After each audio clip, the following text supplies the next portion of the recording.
안녕하세요. 자, 경제사회학 강의를 시작하도록 하겠습니다. 자, 오늘은 이 신경제사회학 또는 경제사회학이 어떻게 형성되고 발전해 왔는지 뭐 이런 거를 이제 간략하게 압축적으로 말씀을 드릴 건데, 사실 이 내용은 이제 이후에 이 경제학과 사회학의 관계라든가 사회학, 경제사회학의 방법론이라든가 경제사회학의 이론이라든가 뭐 학자나 이런 걸 소개하면서 이제 계속 말씀드릴 텐데, 여러분들이 좀 전체적인 그림을 머릿속에 그리는 게 좋으실 것 같아서 이 큰 틀에서 이 경제사회학이라고 하는 게 이제 초기의 사회학의 내용 중에서 경제사회학이라고 하는 게 어떤 내용들을 가지고 있었고, 그게 이제 이후에 신경제 사회학으로 어떻게 발전해 왔느냐 뭐 이런 거를 간단하게 오늘은 살펴보도록 하겠습니다. 자, 그 경제사회학의 형성과 발전이라고 하는 거를 말씀드리는데, 첫 페이지에 이제 경제사회학이라고 하는 거보다는 이제 현대 경제학이라고 하는 이 키워드를 제시를 하고 있습니다. 근데 그 이유는 뭐냐면, 경제사회학이라고 하는 거는 기본적으로 경제학과 각축을 벌이는 학문 영역이라고 생각을 하시면 돼요. 그러니까 경제 현상이라고 하는 거는 뭐 이제 학문의 대상으로서 존재를 하는 건데, 그거에 이제 경제학이라고 하는 게 자신들의 이론과 방법론을 가지고 그 경제 현상을 설명하려고 한 거고, 사회학은 또 사회학 나름대로 사회 현상의 하나로서 경제 현상이라고 하는 거를 이제 분석을 해 왔던 겁니다. 그래서 이 초기에 이 경제학과 사회학이라고 하는 게 자본주의 초기 또는 이제 근대 사회 초기에 경제 현상이라고 하는 거를 나름대로의 관점으로 이제 분석을 해 왔던 거고, 그 과정에서 어떻게 보면 이제 경제학이라고 하는 게 이 경제 현상이라고 하는 거를 분석하는 데 있어서의 어떤 이론적 관점으로 독점을 하기 시작을 한 거죠. 그래서 우리가 이 경제사회학의 형성과 발전을 이해하기 위해서는 경제학이라고 하는 뭐 세부적인 내용을 알 필요는 없지만, 경제학이라고 하는 게 어떤 학문이고 경제 현상이라고 하는 거를 어떤 방식으로 설명을 하고 있다라고 하는 것 정도는 알아두셔야 됩니다. 그래서 이번 시간에는 이제 경제사회학의 관점에서 경제학과 사회학이 경제 현상을 어떤 방식으로 설명해 왔고, 그 과정에서 신경제 사회학이라고 하는 게 어떻게 이제 발전해 왔느냐라고 하는 거를 설명을 간단히 드리고, 그 다음에 이제 그 다음번에는 경제학이 도대체 어떤 학문이냐라고 하는 거를 일단 또 이제 말씀을 드리도록 할게요. 그래서 여기 이제 보시면 굉장히 이 경제학이라고 하는 게, 여기 보시면 전에도 잠깐 설명을 드렸지만 이제 여기 가장 기본적인 게 있죠. 수요와 공급이라고 하는 게 있고, 그 다음에 이제 파레토 최적이지만 여기 이제 이 효용이라고 하는 개념이 나옵니다. 요 개념이 사실은 효용인데, 그러니까 경제학이라고 하는 거는 결국 이 상품이라고 하는 게 있고, 현대 경제학을 말씀드리는 거예요. 여기에 이제 인간이라고 하는 게 이렇게 같이 걸쳐 있는 거죠. 그래서 여기 요 상품을 만들어내는 걸 우리가 이제 생산자라고 얘기를 하고, 그 다음에 상품을 소비하는 사람을 이제 소비자라고 하는 건데, 자, 여기에서 이 상품을 소비하는 사람은 상품에 대해서 가격을 지불을 하는 거잖아요.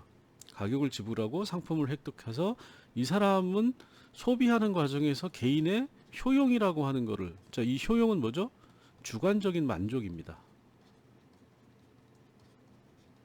이걸 이제 극대화한다 라고 하는 거고, 생산자는 이제 개인이라기보다는 이제 현대 자본주의 사회에서는 주로 이제 조직으로서 기업이라고 하는 게 생산의 역할을 하는 거죠. 조직으로서. 그러면 상품을 만들어서 팔고, 개인은 효용을, 소비자는 효용을 획득하지만 기업은 뭐냐? 이익을, 이윤이라고 하는 거를 획득하는 거를 목표로 한다라는 겁니다. 그래서 최대 이윤을 확보하는 것, 이윤 최대화.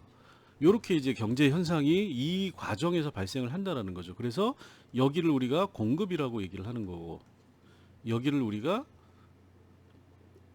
수요라고 얘기를 하는 거죠. 그리고 이 과정에서 뭐가 형성이 되느냐? 가격이라고 하는 거고, 이 공급과 수요가 가격을 매개로 해가지고 끊임없이 공급되고 생산되고 소비되는 이거를 우리가 경제다. 이렇게 이제 얘기를 아주 극단적으로 압축시켜서 얘기하면 이제 이렇게 얘기를 하는 거죠. 그래서 여기 보면 이 가격이라고 하는 건 결국 뭐와 관련이 되어 있느냐? 화폐와 관련이 되어 있는 거죠. 머니라고 하는 거고, 이 수요와 공급이 그러면 도대체 내가 물건을 얼만큼 만들어야 되고 내가 어떤 물건을 소비해야 되는지는 시장에서 저절로 균형이 맞는다. 이렇게 되어 있는 겁니다. 그리고 이 균형이 맞기 위해서는 시장이라고 하는 게 기본적으로 돌아가기 위해서는 여기 이제 합리적이라고 하는 이게 전제가 되어 있는 거예요. 전제. 자, 그러면 여기서 합리성이라고 하는 거는 인간의 행위를 얘기를 하는 거죠. 합리적 행위. 자, 그러면 인간의 행위라고 하는 게 여기서 이제 경제학에서는 그래서 합리적이다라고 하는 합리적 행위만을 전제하고 경제 현상을 분석을 하는 거고, 여기서 이제 효용이라고 하는 것도 이 주관적인 만족을 우리가 효용이라고 얘기를 하는데 이걸 이렇게 얘기를 하죠. 이 효용은 굉장히 개인 심리적인 심리학적인 용어예요. 자, 그러면 경제학이라고 하는 게 이 과정에서 생산을 하는데 이제 이 화폐라고 하는 게 투자 자본으로 들어가야 되는 거고, 그 다음에 이 자본이라고 하는 거로부터 이제 생산을 위한 여러 가지 비용을 조달하는 것, 금융이라고 하는 게 또 나오고, 뭐 이런 굉장히 다양한 이 경제학적 용어들이 여기 이제 들어가 있어요. 그래서 결과적으로 현대 경제학은 요 메커니즘에 의해 가지고 어떻게 되냐면 사회적 자원의 여기서 이제 사회적 자원이라고 하는 거는 생존에 필요한 경제적 자원을 얘기를 하는 겁니다. 경제적 자원의 사회적 할당이 최적화될 수 있다. 이렇게 이제 주장을 하는 거예요. 요 관점을 가지고 모든 경제 현상을 분석을 하는 겁니다. 그래서 이런 분석에 이제 중요한 역할, 이런 식의 관점을 갖는데 중요한 역할을 했던 사람이 애덤 스미스라고 하는 사람이에요. 이거 뭐 여러분들이 다 아실 테니까 애덤 스미스는. 자, 그래서 이런 방식으로 이 현대 경제학이 이제 성장을 해왔는데, 자, 그러면 경제학이라고 하는 거는 나중에 말씀드리겠지만 결국은 경제 행위라고 하는 거를, 자, 경제 행위는 뭐죠? 경제 현상이라고 하는 거는 여기서부터 이제 경제 현상이 등장을 하게 되는 거죠. 경제적 행위가 있고 그걸 통해서 경제적인 현상이 발생을 하게 되는데, 그러면 경제 현상이라고 하는 거를 발생시키는 경제 행위는 뭐냐? 재화라고 하는 것. 이거 이제 상품이죠, 상품. 이제 상품은 시장이라고 하는 것을 전제를 하고 있어요. 자, 상품을 획득하고 처분하는 데 관련된 인간의 행위다라고 하는 겁니다. 즉 경제 행위라고 하는 거는 인간의 행위 중에서 재화나 상품과 관련된 거를 경제 행위다. 이렇게 이제 경제학에서는 얘기를 하고 있고, 이 경제 행위를 하는 주체라고 하는 거는, 자, 크게 보면 경제학에서는 세 가지죠. 아까 말씀드린 것처럼, 자, 공급이 있고, 그 다음에 수요가 있고, 자, 공급이라고 하는 거는 생산이고, 그 다음에 수요라고 하는 거는 소비다. 자, 그러면 공급은 누가 하느냐? 기업이 한다. 예전에는 이제 개인이었는데 지금은 대부분 조직으로서의 기업이 하고, 자, 소비라고 하는 건 누가 하느냐? 개인이 한다라는 겁니다. 이걸 좀 크게 보더라도 가족. 그래서 이제 가계라고 우리가 얘기를 하는 거죠. 자, 그러면 경제 주체는 1. 소비, 2. 생산, 그 다음에 3. 국가라고 하는 게 존재한다. 국가는 뭘 관리를 하는데, 뭘 관리하느냐? 시장을 관리한다라는 겁니다. 이렇게 해서 우리가 세 가지 경제 주체를 얘기하는 게 경제학의 기본적인 가설이죠. 이렇게 해서 경제 현상을 분석을 하는 건데, 자, 그러면 무엇을 분석하느냐? 경제학이 바라보는 경제의 근본 문제는 욕망과 희소성이라고 하는 두 가지 키워드로 얘기를 할 수가 있어요. 자, 여기서 욕망이라고 하는 거는 뭘 얘기하는 거죠? 인간을 얘기를 하는 겁니다. 아까 제가 제일 처음에 뭐라고 했죠? 자, 여기 이제 어떤 물적인 대상, 어려운 말이죠. 물적인 대상. 이제 경제학이니까 여기서 물적인 대상은 뭐죠? 상품 또는 생산물. 이런 게 있고, 그 다음에 이 옆에 뭐가 있다고 그랬죠? 인간과 인간이 같이 여기에 맞물려 있다. 이게 이제 경제적인 현상이고, 경제학이 여기에서의 인간이라고 하는 거는 공급자 또는 생산자. 여기에 인간이라고 하는 거는 소비자, 수요자. 이렇게 되어 있는 거죠. 자, 그래서 경제학은 요 전체를 보는데 무엇이 핵심 대상이냐, 여기가 있다. 인간이 아니라 여기에 있다라는 거예요. 자, 그래서 경제학의 근본 문제는 욕망이라고 하는 거는, 자, 생산을 하는, 공급을 하는 기업의 욕망은 뭐죠? 이윤을 확보하는 겁니다. 자, 소비하는 인간은 뭐죠? 소비하는 인간은 주관적인 만족을, 소비를 통해서 발생하는 주관적 만족을 얘기를 하는 거예요. 자, 그런데 문제는 뭐냐면, 자, 이 사람들은 물건을 팔아야 되고, 이 사람은 소비를 해서 자기 주관적 만족을 최대로 극대화시키는 거잖아요. 이윤을 극대화시키는 거고. 자, 그런데 문제는 이 물적인 대상이 희소하다라는 거예요. 무한정이 아니다. 무한정이 아니다라는 거예요. 자, 그럼 어떻게 되죠? 이 사람은 물건을 만들어내는데 이 만들어내는 것만 가지고 모든 사람을 만족시켜 줄 수 없는 경우가 많다라는 겁니다. 자, 그러면 어떻게 되죠? 이 인간은 선택을 해야 된다는 거예요. 이 희소한 물적 대상은 항상 기본적으로 희소성을 가지고 있기 때문에, 이 희소성을 기준으로 해서 소비하는 인간은 뭐냐면 선택을 해야 된다는 거예요. 어떤 물건을 살지, 그 물건을 몇 개 살지, 살 수 있는지 없는지. 그리고 이 선택하는 기준은 뭐냐?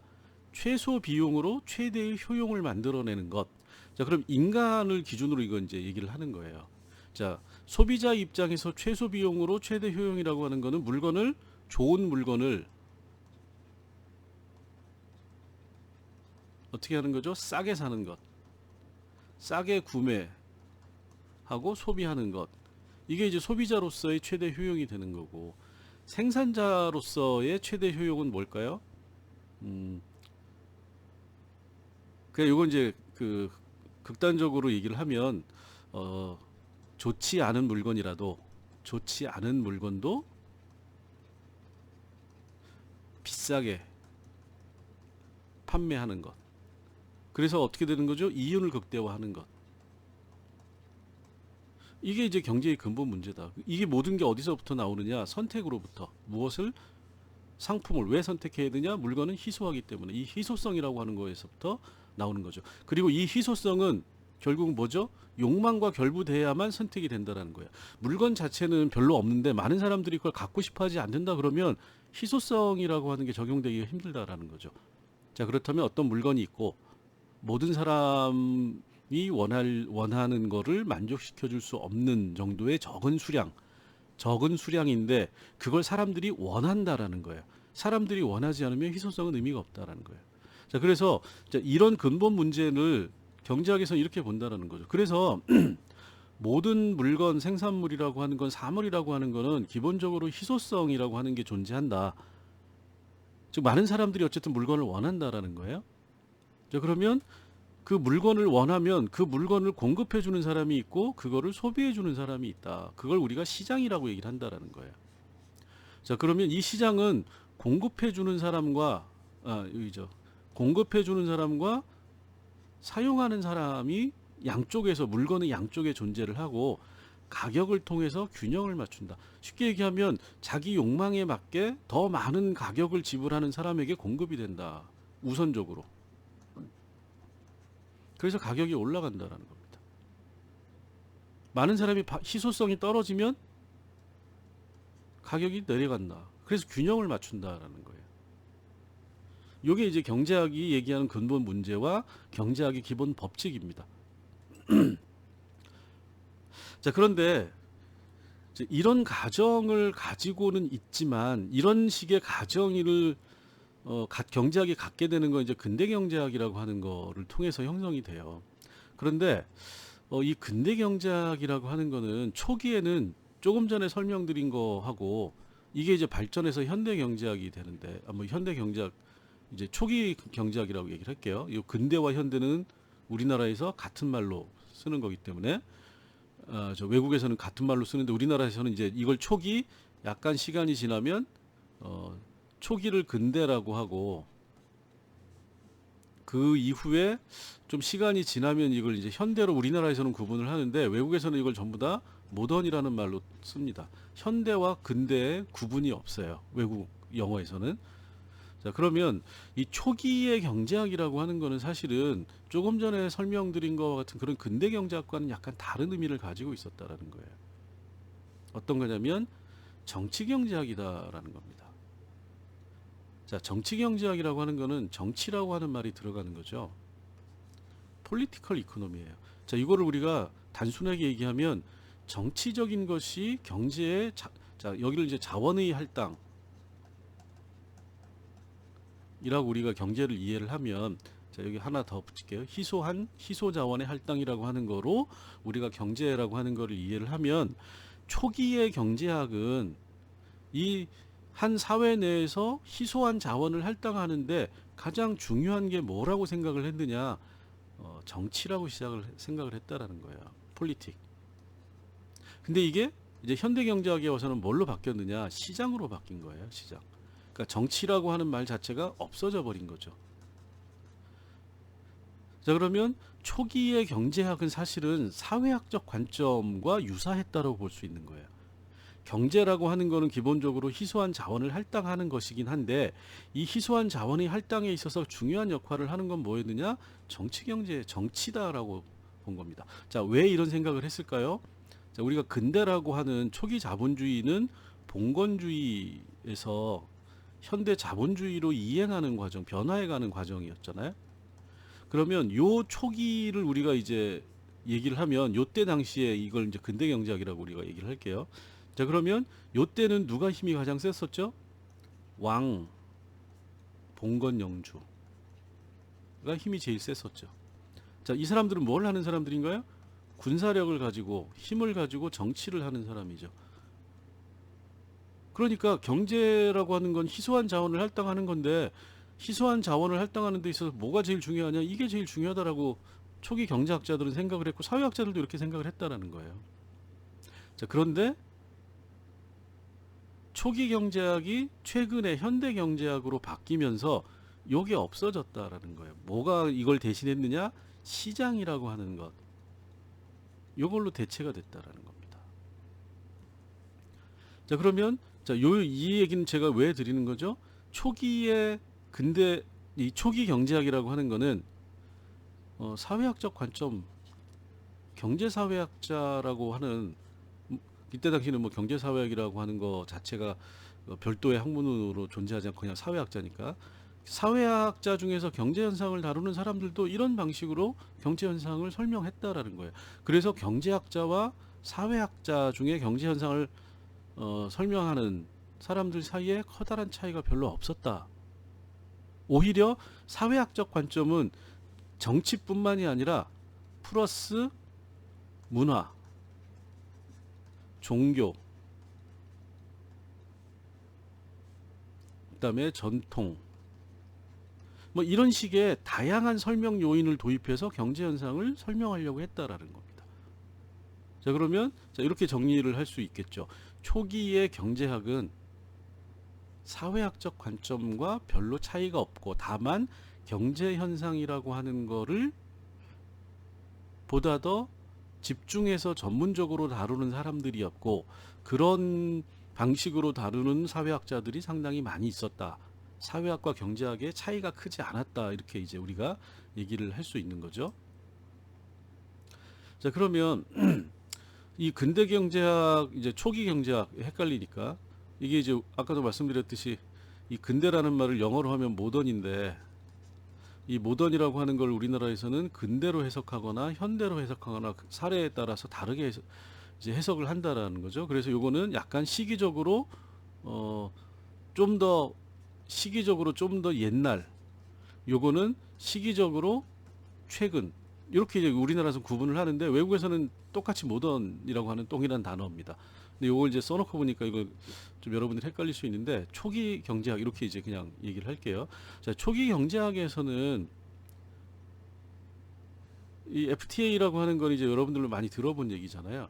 초기 경제학에서의 핵심적인 쟁점이 뭐였냐면 자유무역과 보호무역이라고 하는 겁니다. 자, 초기 경제학에서 논쟁했던 게, 이게 이제 2000년대까지 또는 지금도 계속 뭘로 얘기가 되는 거죠? 자유무역은 FTA 찬성으로, FTA 반대는 보호무역으로 이렇게 연계돼서 초기 논쟁이 계속되고 있는 겁니다. 자, 그럼 무슨 얘기죠?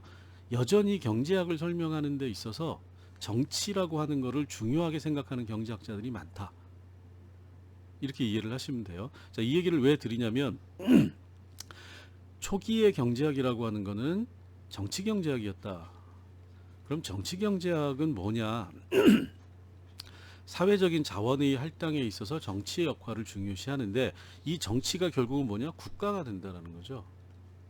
그럼 초기에는 많은 사람들이 보호무역주의를 당연하게 생각했다는 거예요. 특히 이 보호무역주의를 주장한 나라들이 독일, 일본 같은. 우리나라도 초기에는 보호무역주의 90년대 이전에 자, 자유무역을 주장하는 국가들은 주로 이게 이제 지금의 이 현대 경제학으로 발전을 해온 거죠. 여기 이제 영국 이런 나라들입니다. 자, 그러면 가만히 살펴보면 자본주의가 초기에 일찍 발전해서 소위 말하는 경제적 경쟁력이라고 하는 경쟁력을 갖춘 나라는 뭘 주장했느냐? 대표적으로 영국이 자유무역을 주장했다라는 거예요. 누가 주장을 했느냐? 국가가, 영국이라는 국가가. 자, 보호무역은 어떤 나라가 주로 주장을 했느냐? 자본주의 초기에 독일과 같이 일본과 같이 후발 자본국, 우리가 후발 자본국이라고 얘기를 하는 건 뭐죠? 경쟁력이 낮은 경쟁력을 가진. 자, 지금 FTA를 찬성하는 쪽은 어떤 거죠? 경쟁력이 있는 쪽은 FTA 찬성입니다. 자, 이게 이제 자유무역 프리 트레이드 에어리어 그래가지고 자유무역 지대를 신설하자 뭐 이런 건데 경쟁력이 있는 나라는 자유무역 하자, 국가 개입하지 마라, 국가 빼자 이렇게 얘기를 하는 거고 FTA 반대하는 거는 뭐죠? 국가가 산업을 보호해야 된다. 이거 반대하는 입장이잖아요. 똑같은 얘기인 겁니다. 자, 그러면 이 주장을 누가 내? 국가가 한다라는 거예요. 국가가 결국은 자유무역과 보호무역이라고 하는 것도 정치적으로 힘이 있는 국가가 경쟁력이 있으면 자유무역을 주장하는 거고 경쟁력이 없으면 자유무역 주장 안 하는 거죠. 자, FTA 뭐 이렇게 얘기를 했는데 자유무역을 그래서 영국과 미국 같은 나라들이 주장을 했어요. 근데 미국 같은 경우에도 자, 트럼프 같은 경우에는 뭐 했죠? 자유무역 필요 없다. 뭐 한다고? 보호무역주의. 이렇게 얘기를 했잖아요. 왜? 미국의 경쟁력이 산업 경쟁력이 떨어지는 것 같으니까 우리는 보호무역주의 해야 된다. 이렇게 주장을 한 거잖아요. 자유무역과 보호무역이라고 하는 거는 사실은 경제학적인 논쟁이 아니라 정치적 논쟁이다라는 겁니다. 자, 그래서 경제를 설명하는데 정치라고 하는 거는 초기부터 지금까지 굉장히 중요한 요소이다. 자, 그런데 경쟁력이 있는 국가 또는 산업, 기업가를 중심으로 해서 국가를 빼고 이 국가를 뺀다는 얘기는 뭐죠? 정치를 빼는 식으로 경제학이 발전되어 왔다는 거예요. 자, 그럼 어떻게 되죠? 완전히 시장을 중심으로 해서만 경제학을 설명하려고 한다. 즉 여기에서 국가를 빼버린다라는 겁니다. 자, 이렇게 이제 경제학이 변화하기 시작을 해요. 자, 여기 이제 보시면 이게 초기 자본주의를 설명하는 대표적인 경제학자죠. 사회학자라 뭐 칼막스는 사회학자고 정치학자고 경제학자기도 하지만 자, 이 부분에 있어서 막스 같은 경우에는 자, 초기 자본주의를 설명하는 주요 경제학 이론을 정치경제학이라고 보고 이 정치경제학을 비판을 했다라는 거예요. 그래서 이제 막스주의 경제학이라고 하는 M경제학 이라고 하는 독특한 영역을 만들어낸 거죠. 그리고 이 사람의 경제학은 뭐죠? 경제 플러스 정치 플러스 사회 다양한 것들이 같이 들어가 있는 겁니다. 자, 근대 경제학은 이렇게 이제 결국은 뭐냐면 국가가 정책을 통해서 무엇을 하는 거죠? 시장을 통제하는 것. 이게 이제 초기 자본주의 경제학의 핵심적인 내용이고 그래서 우리가 초기 경제학이라고 하는 거를 정치 경제학이다라고 얘기를 하는 겁니다. 자, 이런 거에 대해서 고전 사회학자들은 이거 이제 칼막스죠. 그 다음에 여기 이제 막스 베버죠. 이게 주요 이제 사회학자들이 이제 다 등장을 하는 거죠. 에밀 뒤르갱이라고 하는, 그 다음에 진멜이라고 하는 요 사람들이 경제 현상에 대해서 굉장히 중요한 사회학적 분석을 시도를 했다라는 거예요. 그래서 이 사람들을 우리가 초기 경제사회학자 이렇게 얘기를 하는 겁니다. 요분들에 대해서는 나중에 다 따로따로 이제 그 이분들이 경제 현상을 사회학적으로 어떻게 분석을 했느냐, 이제 요렇게 요거에 대해서는 따로 말씀을 드릴 거고, 자, 그래서 요게 우리가 얘기하는 경제 사회학이 이 사람들에 의해서 형성이 됐다. 가장 중요한 인물들이 이 사람 두 사람하고, 이 진멜, 게오르그 진멜은 주로 이제 신경제 사회학하고 관련해서 중요하게 취급이 돼요. 우리가 이제 폴란이 나중에 얘기를 할 거지만, 자, 그러면 어떤 면에서 이 초기에 이 사회학자이자 경제 사회학자들이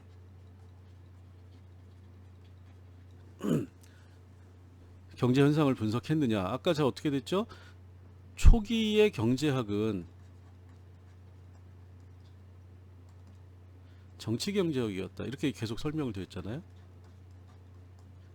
그러면 이 사람들은 이 정치라고 하는 경제학에 영향을 미치는 자원이, 희소한 자원의 사회적인 할당에 영향을 미치는 이거를 초기 경제학자들은 주로 정치에 집중을 해가지고 이 정치가 경제에 영향을 미친다, 이렇게 해서 이제 희소한 자원의 사회적 배분과 관련해서는 정치적인 역할을 굉장히 이제 중요하게 생각을 했는데, 막스는 자, 여기 보시면 자본주의라고 하는 경제 부분에 있어서 계급이라고 하는, 이거 이제 정치적인 거죠. 그 다음에 사회운동, 이건 사회적인 거죠. 그 다음에 혁명, 이건 이제 정치적인 거죠. 그 다음에 이 사람이 또 뭔 얘기를 했냐, 이데올로기라는 얘기를 해요. 이것도 사회적인 거죠. 즉 경제라고 하는 거를 경제 이외의 사회적인 요인, 이걸 합쳐서 우리가 사회적 요인이라고 하는, 다양한 사회적 요인을 가지고 뭘 설명했느냐, 자본주의를 설명했다라는 겁니다. 자, 막스 베버도 마찬가지예요. 중요한 사람 중에 하나라고 그랬죠. 자, 경제 제도라고 하는, 그래서 대표적인 경제 제도가 뭐죠? 자본주의. 자본주의는 시장이라고 하는 경제 제도를 바탕으로 성립된 사회를 우리가 얘기를 하는 겁니다. 자, 이 자본주의라고 하는 게 등장을 하는데 뭐가 중요하느냐? 문화와 가치라고 하는 거를 가지고 자본주의의 성립을 설명을 해요. 초기에. 이 자본주의와 특히 뭘 가지고 하는 거죠? 종교라고 하는 거를 가지고 하는 겁니다. 여기에서 이 종교는 뭐냐면 그냥 단순하게 개신교 뭐 이런 게 아니라 그 사회가 가지고 있는 문화, 전통, 가치라고 하는 것이 뭘로 표시가 되느냐? 종교로 표시된다. 이렇게 막스 베버는 본 거예요. 자, 그러면 문화적인 현상으로 자본주의를 본 거죠. 즉 자본주의 경제를 뭘로 분석을 하는 거죠? 문화적 분석을 한다라는 겁니다. 자, 뒤르갱 같은 경우에도 경제 행위라고 하는 거를 뭘 가지고 설명을 했냐면 연대라고 하는 의식, 이것도 규범이라고 하는 사회적 규범인 거죠. 우리가 이제 집합의식이라고 얘기를 하는 거잖아요. 사회의 집합의식이라고 하는 게 공동체 의식이라고 생각을 하시면 돼요. 결국 이건 뭐죠? 사회적인 규범이 되는 거죠. 이 사회 규범이 어떻게 되느냐에 따라서 자본주의가 다르게 움직인다라고 본 겁니다. 자, 진멜 같은 경우에는 직접적으로 돈의 사회학이라고 하는, 돈의 철학이라고, 이제 책의 제목은 돈의 철학인데 이걸 이제 우리가 돈의 사회학이라고 이제 얘기를 하는 거죠. 경제생활 자본주의 사회를 신뢰라고 하는 사회적인 관계를 가지고 분석을 하는 겁니다. 자, 지금도 우리가 시장에 대한 신뢰를 얘기를 하잖아요. 자, 이건 무슨 얘기죠? 시장이라고 하는 게 단순히 공급과 수요라고 하는 것, 그리고 가격이라고 하는 물질적인 요소에 의해서 움직이는 게 아니라 시장에 대한 신뢰를 개인이 가지고 있느냐에 따라서 시장이 다르게 움직인다, 이렇게 이제 보는 거고, 이게 더 나아가서는 자본주의를 다르게 움직인다. 그래서 자본주의 다양성 이론 이렇게 연결이 될 수가 있다라는 거예요. 자, 그러면 자, 이 초기 경제학자 그다음에 이 현대 경제학으로 오면 경제학은 어떻게 가는 거죠? 정치자를 빼고 이거는 그냥 경제학이 돼버리는 겁니다. 근데 사회학에서는 여전히 다양한 사회적인 경제적인 걸 설명할 때 다양한 사회적인 요인들을 가지고 자본주의 경제라고 하는 거를 경제적 현상을 분석을 했다라는 거예요. 이게 이제 초기 경제사회학자들의 핵심적인 특징입니다. 자본주의를 어떻게 설명하느냐는 각각이 다 다르게 설명을 하지만 기본적인 공통점은 뭐냐? 경제를 경제적인 것 이외의 다른 사회적인 요인들로 같이 설명을 했다라는 겁니다. 요게 이제 경제사회학의 초기에 형성되는, 그래서 이게 이제 경제사회의 핵심적인 이론적 틀을 이렇게 이제 가져간 거죠. 자, 그러면 경제 현상을 볼 때 이게 이제 경제 논리만을 가지고 보면 이거는 경제학이 되는 거고, 경제 현상을 설명할 때 사회적인 요인, 사회적인 관계를 가지고 보면 경제사회학이 된다. 그러다 보니까 이 현대 경제학하고 경제사회학하고는 굉장히 대립적인 관계를 가질 수밖에 없었다라는 거예요. 자, 그런데 기본적으로 자본주의 발전이라고 하는 게 자본주의 발전이라고 하는 게 결국은 시장의 발전을 가져오고 시장의 발전, 그 다음에 시장의 확대, 그리고 사회적으로 이 시장을 중요시하게 되면서 이거를 경제적인 논리로 설명하는 현대 경제학이 각광을 받게 되었다. 이게 이제 뜬 거죠, 속된 말로. 그리고 요거는 돈을 벌어주는 얘기가 아니기 때문에 가라앉은 거죠, 경제사회학이라고 하는 게. 설명은 되는데, 그래서 내가 돈을 버는데 많은 사람들이 결국 뭐에, 쉽게 얘기하면 돈에 대한 물신주의, 모든 사람들이 돈을 벌기를 원하는 거잖아요. 근데 경제 논리, 이 현대 경제학이라고 하는 거는 이렇게 하면 돈을 벌 수 있다라고 하는 비즈니스와 연결이 많이 되는 거죠. 그래서 이제 이게 경영학이 되는 거고, 돈을 벌고 돈을 뭔가 해주는, 확장시켜주는 학문 이렇게 되지만 경제사회학은 어떻게 되는 거죠? 설명은 할 수 있으나 돈을 벌게 해주는 게 아니라 이걸 통해서 사회와 공동체의 문제를 얘기를 하기 때문에 이게 이제 반시장적이다, 이렇게 이제 받아들여지는 거죠. 그러다 보니까 현대경제학이라고 하는 게 각광을 받고 경제사회학은 굉장히 이제 우리는 요거는 사회학에서 할 얘기가 아닌 것 같아, 경제학이 다 하니까 라고 생각을 하면서 이 경제사회학이라고 하는 게 퇴조하는 흐름을 보이기 시작을 했다는 겁니다. 그래서 초기에 이 사회학자들을 빼고 나면 경제 현상을 본격적으로 다루는 사회학자들이 급격하게 줄어들게 됩니다. 여기 이제 1라운드는 경제학 중심으로 된 거죠. 자, 그래서 양자의 차이는 굉장히 명확해요. 경제학이라고 하는 것, 자, 이걸 이제 우리가 현대 경제학, 합리성과 선형 인과 모델이라고 하는, 이게 이제 같은 얘기예요. 이거는 이제 자세하게 나중에 설명을 해드리겠습니다. 그래서 뭔가 합리적이라고 하는 이 기본적인 전제를 가지고 선형 인과 모델이라고 하는 구체적인 이 법칙성을 추구하는 학문으로 경제학이 이제 발전을 해갔다면, 사회학이라고 하는 거는 비합리적인 사회적 행위라고 하는 거를 중요시하고, 이걸 통해서 뭘 하는 거냐, 설명을 하는 모델, 설명 모델, 법칙이 아니라, 요게 이제 차이가 있는 거죠. 그래서 여기에서 말하는 비합리성은 경제 행위의 비합리성, 이렇게 이해를 하시면 돼요. 경제 행위의 비합리성이라고 하는 거는 어디에서 나오는 거냐, 사람들이 가지고 있는 행위를 할 때 규범과 가치와 문화에 따라서 이 사람들이, 자, 아까 경제학에서는 뭐였죠? 개인, 소비자로서의 개인을 생각을 해봅시다. 소비 행위, 이건 이제 개인이 하는 거죠. 여기에 영향을 미치기 때문에 이 사람들이 결과적으로 이 경제사회에서 하고자 하는 얘기는 효용을 극대화하지 않는다라는 거예요. 가장 싼 거 사지 않는다. 무엇을 사느냐? 어떤 사람은 비싸도 좋은 거를 산다라는 겁니다. 자, 예를 들어서 두 번째로 어떤 사람들은 내가 그게 물건이 좀 비싸고 안 좋아도 나랑 같은 종교를 가진 사람 거를 사준다라는 거예요. 우리 동네 사람 물건을 사준다라는 겁니다. 그죠? 그러면 소비라고 하는 게 개인이 효용을 극대화하는 방식으로 행동하지 않는데 이거를 어떻게 법칙화할 수 있느냐, 이렇게 이제 경제학을 비판을 하게 되는 겁니다. 이게 이제 경제학과 사회학의 가장 큰 차이라고 볼 수가 있는 겁니다. 자, 그 다음에 이게 이제 이 신고전 경제학이라고 하는 게 결국은 뭐냐? 이게 이제 현대 경제학이라는 거예요. 그래서 이 현대 경제학이라고 하는 게, 이 신고전 경제학이라고 하는 게 등장을 하면서 완벽하게 이 경제 현상에 대한 이론을 독점해서 해석하고 분석하게 됐다라는 겁니다.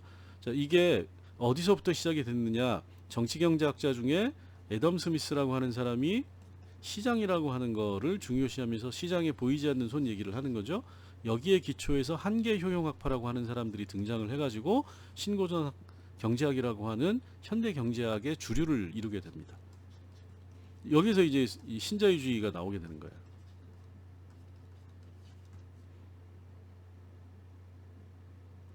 그리고 이렇게 발전해 가는 동안 경제사회학은 계속 쇠퇴해 갔다라는 겁니다.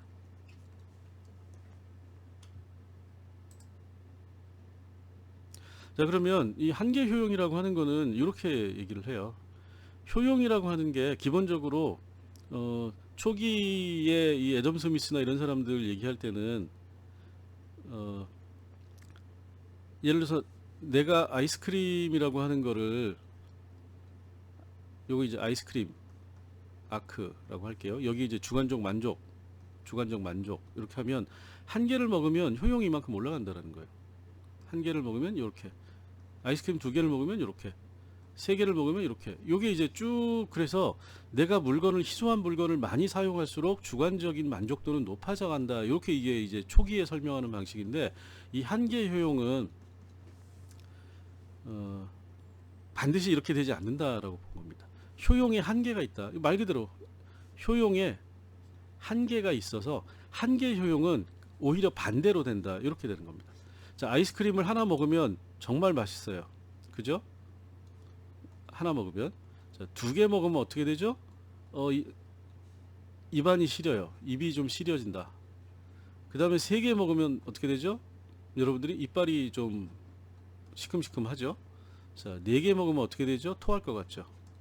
요게 이제 한계 효용은 처음 먹었을 때 효용도가 제일 크고 소비할수록 효용도가 떨어진다. 자, 그럼 이거를 이제 그림을, 요거를 누적해서 곡선을 그리면 총 효용이 되는 건데, 자, 한 개, 두 개, 세 개, 네 개 이렇게 하면 효용이 갈수록 줄어들기 때문에 총 효용은 요만치, 한 개 먹을 때, 두 개 먹을 때, 세 개 먹을 때 상승은 하는 거죠. 근데 이 특정한 지점을 지나면 총 효용이 오히려 감소한다. 여기 저 토할 것 같은데 다섯 개째 먹으면 어떻게 될까요? 병원에 가야 되는 거죠.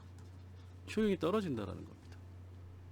자, 그래서 사람들이 소비를 할 때는 이 개별 단위당 효용을 따지는 게 아니라 총 효용을 따져 가지고 소비를 한다. 이렇게 이제 하는 거죠. A라고 하는 물건, B라고 하는 물건, C라고 하는 물건, D라고 하는 물건을 살 때 개별 물건에 대한 효용을 각각 따지는 게 아니라 전체의 소비 효용이라고 하는 거를 따져서 소비를 한다. 이런 식으로 이제 시장에 대한 설명을 굉장히 정교화해 가지고 설명을 하는 겁니다. 자, 이런 식의 이제 한계 요용이라고 하는 게 주류 경제학 이론으로, 여기서 뭐 경제학 설명을 하는 게 아니라 아주 간단한 기본적인 개념만 이해를 하시면 될 것 같고요. 자, 그러다 보니까 이게 이제 나중에 이 신고전 경제학이라고 하는 게 한계 효용 이론의 기초에서 신고전 학파 경제학이라고 하는 게 이제 득세를 하게 되는데, 요게 쭉 해가지고 무언가 시장에 대한 설명을 잘하는 것 같았는데 70년대를 기점으로 해서, 자, 이 70년대가 우리가 경제 이 현대사에 있어서 뿐만이 아니라 현대 경제사에 있어서도 굉장히 중요한 의미를 갖는 겁니다. 뭐냐면 이때를 통해서 세계 경제의 위기가 도래를 해요. 이 자세한 얘기를 드릴 수 있으면 좋은데 여러분들이 지칠 것 같으니까 이렇게 간단하게만. 이게 이제 석유 위기로부터 시작이 됐는데 이게 이제 현대 자본주의 위기의 시작입니다. 현대 위기의 시작이에요. 자, 그래서 이때부터 세계 경제 위기가 왔는데 일단 경제 위기가 오고 나니까 신고전학파 경제학이 설명하는 시장 중심의 경제 현상의 설명이 맞지 않는다. 이렇게 되는 겁니다. 그 다음에 또 경제 위기가 오고 또 경제 위기가 오고 대신에 신고전학파 경제학은 훨씬 더 정교해지고 그러면 경제학은 더 발전하고 정교화해졌는데 계속 시장에 대한 설명을 못하는 이유가 뭘까라고 하는 거에 대한 문제의식이 생기면서 이제 소위 말하는 신경제사회학이 다시 재부상하게 되는 겁니다. 그래서 70년대, 80년대부터 이 경제사회학에 대한 경제 현상에 대한 사회학적 설명이라고 하는 게 다시 이거를 보완하거나 이게 못하는 거를 할 수 있을 거라고 하는 이런 생각들을 가지고 신경제사회학에 다시 주목을 하게 되는 거죠. 그래서 신경제사회학은 여기 신자가 붙었잖아요. 초기에 주류 사회학자들이 하던 방식보다 훨씬 더 구체화된 방법론을 가지고 등장을 했다라는 거야. 즉 경제사회학 방법론이라고 하는 것을 가지고 마찬가지로 정교화된 시스템으로 첫 번째 경제학을 비판한다. 이거의 핵심은 뭐냐? 경제학이 경제 현상을 설명 못한다. 즉 현실을 경제 현실을 설명 못한다라는 겁니다. 두 번째로는 자 그러면 이렇게 사회 관계라고 하는 거를 가지고 경제 현상을 신경제사회학이 설명하는데 여기서 핵심은 관계라는 거예요. 자, 이 관계라고 하는 얘기를 사회학에서 제일 처음 했던 게 진멜입니다.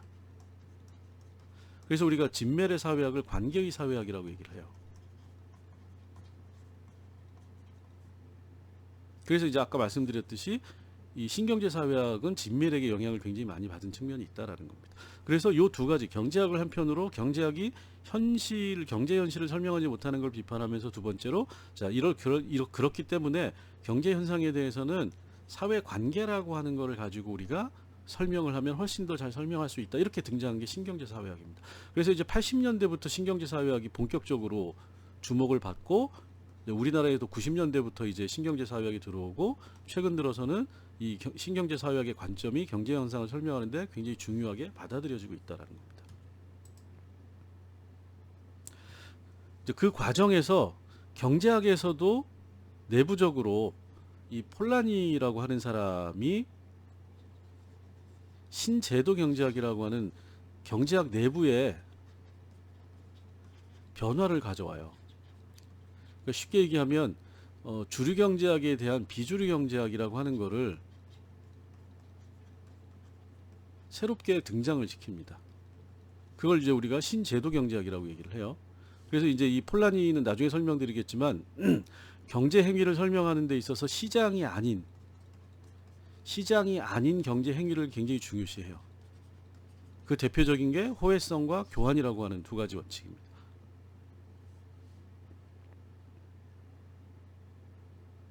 그 다음에 이제 이 경제사에서 뭐 이거 경제사뿐만 아니라 조직 사회학 뭐 이런 데에서 나타난 거지만 이 현대 경제학은 개인 중심으로 경제 현상을 설명을 하는데 개인에서 집단 중심으로 경제 현상을 설명하는 새로운 관점들이 부각이 되고 조직 구조 집단이라고 하는 이게 이제 주로 경제학에서는 경제사 연구를 통해서 이게 이제 각광이 되는 거죠. 그 다음에 이제 신막스주의는 정치적인 거 이것도 이제 결국은 집단을 중심으로 보는 거죠. 이해관계를 중심으로 보는 겁니다. 이 세 가지가 결국 이해관계에서 관계가 들어가는 거죠. 이 세 가지가 신경제사회학으로 모여지게 된 겁니다. 그래서 여기 신자가 붙은 거예요. 자, 요거는 지난번에 이제 말씀을 드린 거니까 이게 이제 경제 현상인 거잖아요. 우리가 경제적인 일상에서 많이 부딪히고 듣고 실제로 우리가 체감하고 경험하는 생산과 기업이 하죠. 시장, 직업, 저축, 공장, 고용, 화폐, 은행, 무역, 주식 뭐 이런 다양한 경제적인 현상들이 존재를 하는데 이 경제 현상을 결국은 어떻게 설명할 거냐라고 하는 겁니다. 지금의 과제는. 왜? 현대 경제학이 이거를 제대로 설명 못 한다라는 거예요. 설명을 하고 경제학은 법칙이라고 하는 거를 굉장히 중요시 하잖아요. 법칙은 예측이 돼야 되는 거죠. 예측이 안 된다라는 겁니다. 그 결과 어떻게 되죠? 경제 위기라고 하는 게 계속 등장을 해요. 이렇게 하면 경제가 균형에 맞추어서 잘 될 거다라고 얘기를 하는데 항상 현실에서 경제라고 하는 거는 경제 위기 상황으로 떨어지고 국가가 개입해서 그거를 되돌려 놓으면 또다시 경제 위기가 등장을 하고 자, 그럼 근본적인 문제가 등장을 하는 거죠. 시장이라고 하는 것이 자체의 힘으로 사회적인 경제적 자원을 배분하는 역할을 균형 있게 할 수 있느냐 없다라고 지금은 생각을 하는 겁니다. 자, 그래서 경제사회학은 이런 방식으로 기업 여기는 이제 경제학적 설명이에요. 자, 여기서 이제 경제학 그러면 현대경제학, 신고전학파 경제학을 얘기를 하는 겁니다. 이건 이제 사회학적인 경제사회학적인 설명. 자, 기업을 어떻게 설명하느냐? 경제학에서는 그냥 생산의 주체도 이렇게 보는 겁니다. 경제사회학에서는 뭐냐? 통제의 주체로 봐요. 통제 행위를 하는 겁니다. 이게 사회적 행위가 되는 거죠. 자, 직업이라고 하는 건 뭐냐? 경제학에서는 그냥 소득을 얻기 위해서 행하는 경제적 활동으로 보는 거죠. 자, 여기는 뭐죠? 심리적인 만족이라고 하는 게 직업에 있어서 소명이라고 하는 자, 이건 뭐죠? 문화적인 요인이 중요하다라는 거예요. 만족과 관련해서는. 자, 소비라고 하는 것도 개인적인 효용, 만족감을 얻는다. 이렇게 이제 설명을 하는 거죠. 이 만족이라고 하는 건 물질적 소비 만족이라고 하는 겁니다. 근데 사회학에서는 소비는 뭐와 관련이 있느냐? 과시라고 하는 사회적인 문화적인 현상과 관련이 있다는 거예요. 자, 왜? 이건 나중에 말씀드리겠지만 30만 원짜리 가죽 가방을 사면 되는데 1000만 원을 주고 에르메스를 사느냐? 과시다라는 거예요. 소비를 단순히 물질적인 거를 사용하는 데서는 오는 만족으로 치환할 수 없다라고 보는 겁니다. 자, 화폐라고 하는 것도 가치라고 하는 거, 화폐의 가치는 고정돼 있다라고 많은 사람들이 생각을 하는데 실제로는 신뢰에 의해서 화폐의 가치가 많이 달라질 수 있다. 화폐 의미가 다르다라는 겁니다. 이게 이제 진메리 했던 얘기예요. 자, 이런 식으로 경제사회학이라고 하는 게 특히 신경제사회학이라고 하는 게 기존의 경제학이 바라보는 경제 현상에 대해서 전혀 다른 설명과 해석을 내놓기 시작을 하면서 이게 이제 주목을 받기 시작했다라는 겁니다. 자, 요렇게 해가지고 여러분들이 결국은 경제사회학이라고 하는 거는 초기에는 경제학이라고 하는 거와 자, 여기에는 정치경제학, 초기 경제학 그 다음에 요거하고 연관이 돼가지고 이렇게 해서 초기에 사회학 그리고 이 중에서 경제 현상을 다루는 거를 우리가 경제사회학 이렇게 이제 경제 현상을 설명을 했는데 자, 여기에서 이 정치경제학 내에서 뭐가 발생을 한 거죠? 자, 현대 신고전학파 경제학 여기 이제 한계효용 학파 이렇게 되고 자 그러면서 요게 이제 맥이 끊어졌다가 요게 이제 설명을 못하니까 여기에서 다시 뭐가 등장을 한 거죠? 신경제사회학 이라고 하는 게 등장을 했고 그러다 보니까 이게 설명을 못하니까 여기서 뭐가 다시 등장을 했느냐? 제도주의 사회학 제도주의 경제학 이렇게 되는 겁니다.